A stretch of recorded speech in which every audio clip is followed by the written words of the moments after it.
and this is for Sam that come from the West Coast. And I mean, I'm a unionized worker, and again, you very often hear people talk about their jobs and their livelihood first.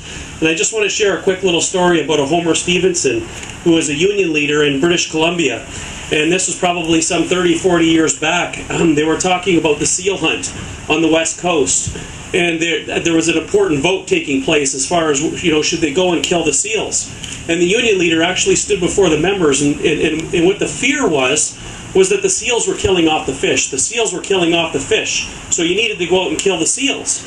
And what Homer Stevens actually did, he stood up in front of his members, and what he said was, he says, actually, you people are cowards.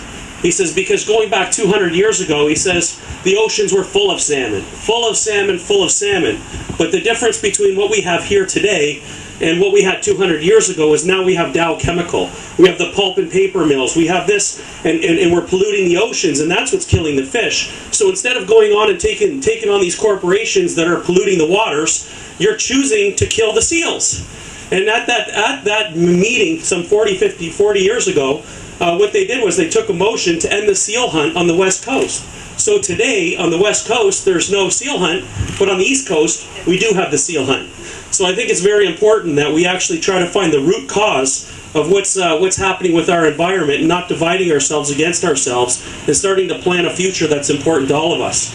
And then a question that I think that has to be raised is the question of wealth today.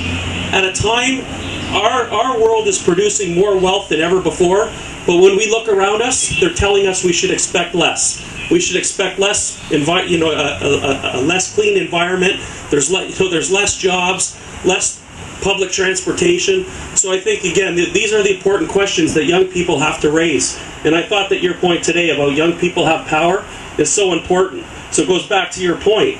And I think it's not just about you going to your MP, it's about collecting a large contingent of kids, because what politicians are doing today is illogical. If they ever had to answer your questions, boy, that's a lot of power. It gets really awkward when they don't know how to answer the questions.